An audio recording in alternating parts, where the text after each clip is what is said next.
ஜோதி வடிவில் ஐயப்பனை தரிசிக்கக்கூடிய பக்தர்கள் சரண முழக்கத்தை மிக விண்ணதிர முன்வைக்கக்கூடிய அந்த காட்சிகளை பார்க்கிறோம். பொன்னம்பலமேட்டில் ஜோதி வடிவில் ஐயப்பன் தற்போது தரிசனம் தந்து கொண்டிருக்கிறார்.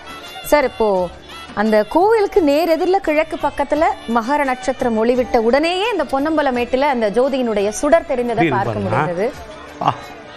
இந்த தருணத்தை நீங்க பல தடவை பார்த்திருக்க கூடும். இப்ப எப்படி இருக்கு? ஐயோ, மயில் கூச்சரியுமா. ஏன்னா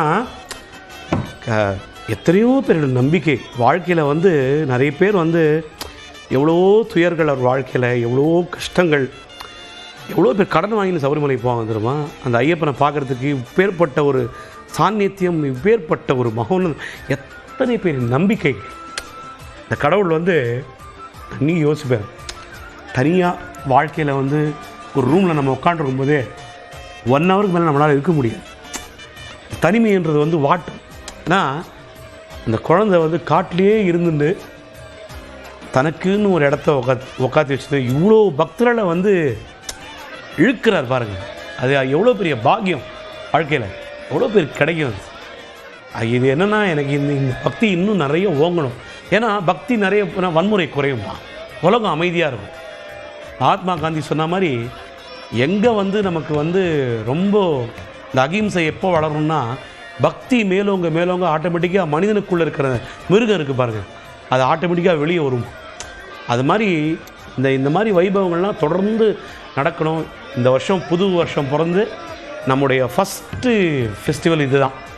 ஸோ அதனால் எனக்கு என்ன ஆசைன்னா, எல்லோரும் இந்த வருஷமும் எந்த ஒரு நெகட்டிவிட்டி இல்லாமல் இதே பாசிட்டிவ் வைப்ரேஷனோட அவங்கவுங்களுக்கு எல்லா நல்லதும் என்றும் இன்பமே சூழ்க, எல்லோரும் வாழ்கன்னு எல்லாரும் வாழணும் தான் என்னுடைய பிரார்த்தனை. ஐயப்பன் கண்டிப்பாக அதை நிறைவேற்றி வைப்பார்.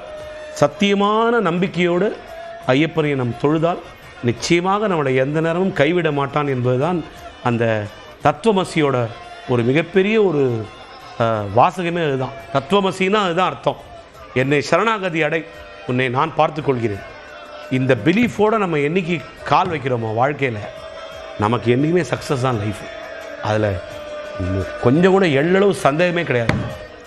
இல்லை, நீங்கள் எவ்வளோ அதில் ஈடுபாடு இருந்திருக்கீங்கிறது உங்களோட தழுத்தழுத்து உங்களோட நெகிழ்ச்சியான ஒரு இது எங்களுக்கு லைஃப்பில் எங்களுக்கு கிடைக்கிற ஒரு பெரிய, அதான் நான் சொல்கிறேனே அம்மா, எவ்வளோ அபூர்வம் நடந்திருக்குன்னு கேட்குறீங்களே.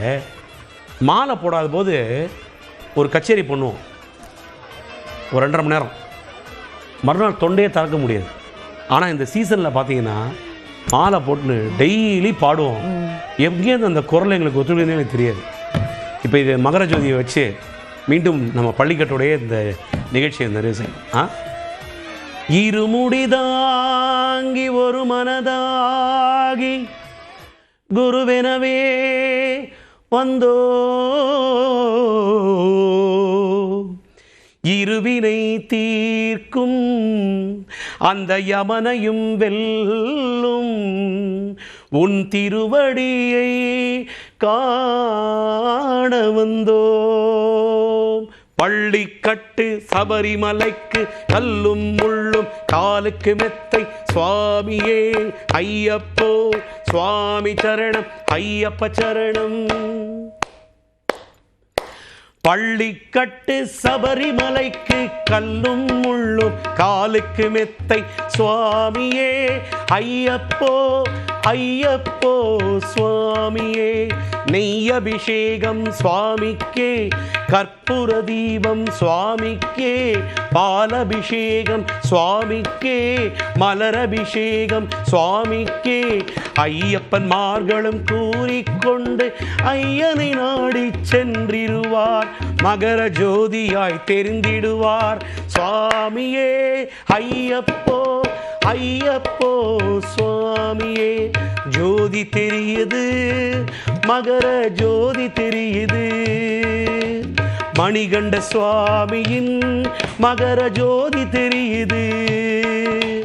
பந்தளராஜன் ராஜகுமாரன் தரிசனம் தருகின்றான், மகர ஜோதியாய் காட்சி தந்து அருளை வழங்குகின்றார். மகர ஜோதி தெரியுது, மகர ஜோதி தெரியுது.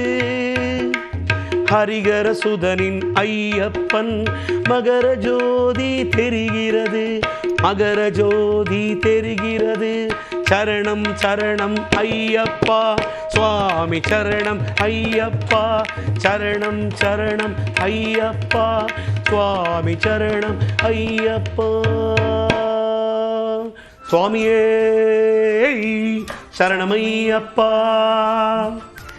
ரொம்ப அழகான தாத்பரியங்களோட இன்னைக்கு இருக்கிற சமூகத்துல இந்த மாதிரியான ஒரு ஆன்மீக விஷயத்தை நம்ம எப்படி பார்க்கணும் அப்படிங்கறத உங்க அனுபவத்திலிருந்து நிறையவே பகிர்ந்து கொண்டீங்க. நிகழ்ச்சிக்கு வந்து உங்களுடைய கருத்துக்களை பகிர்ந்தமைக்காக ரொம்ப நன்றி சார். ரொம்ப நன்றி.